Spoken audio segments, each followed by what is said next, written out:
The whole heart issue we were talking about last week. Remember, we're going through Matthew chapter 5, 6, and 7. Sermon on the Mount. Remember, it's a heart issue. It's a spiritual issue, these things, not a physical issue. If you take care of the spiritual, the physical will change. Let's talk about that. At 5:36 in the morning.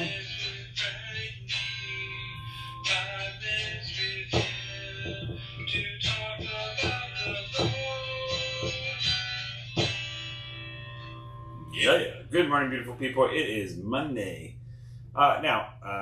Thank you for people for reaching out for things to pray about. I love that. If you want to put in the comments or you want to private message me or go on thgracecommunitychurch.com to talk to me about prayers. I love praying. So I got many pages and many books of prayer that pray for other people, pray for the church, pray for our leadership. We should be praying more than complaining. So anyway, so we're in Matthew chapter 5, verse 33 through 37. You can't really break this up. This is kind of one thought. And so here's Jesus teaching on the side of a mountain.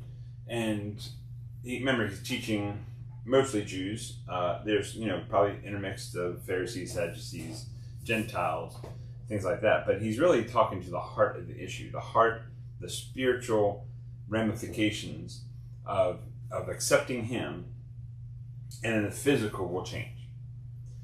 So he says in Matthew chapter 5, verse 33 to 37, "Again you have heard that it was said to those of old, you shall not swear falsely, but shall perform to the Lord what you have sworn." So we're talking about here about swearing to God that you're going to do this, swearing to, promising on the idea that God is higher, that God is going to take care of this, that we promise all these things, and a lot of times we don't follow through. And then it's a heart issue more than a follow through. So here we go. "But I say to you, do not take an oath or promise at all, either by heaven, for it is the throne of God, or by earth, for it is the footstool, or by Jerusalem, for it is the city of the great king," capital K there. "And do not take an oath by your head, for you cannot make one hair white or black." We can, but it doesn't do it permanently. Okay, we do have a hair dye, but hair dye goes away. Okay? But we can't just sit and go, "Oh, it's a white hair. Oh, it's a black hair," just by our thoughts. Can't do that. "Let what you say simply be yes or no. Anything more than this comes from evil." Why? Well, let's talk about this. "Well, I promise to do this," and you don't do it. Well, then it's a heart issue, then you disappoint people, then you bring, shame on the word, you should bring shame or bad character flaws on yourself and on the church and on God. Let's go another direction. You do go through with the promise, okay? But when you pass away, you can't do it forever. You can't do that promise forever.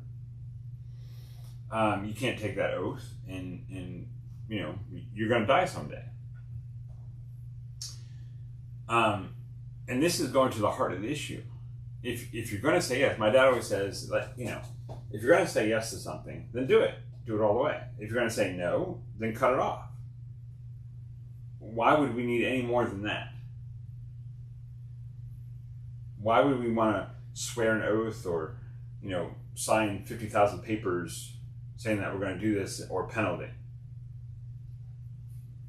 Well, we're already under contract. We're already under the authority of God.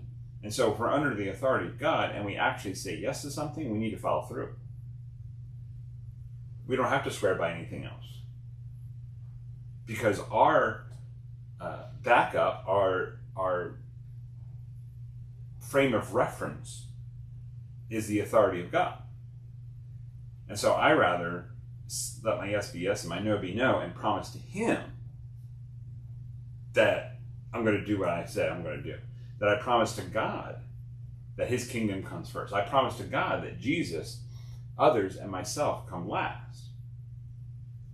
We hear all this in the news this week, that we're bringing joy. Well, if we're real joy, If it's real joy, Jesus comes first, others come second, and yourself comes last.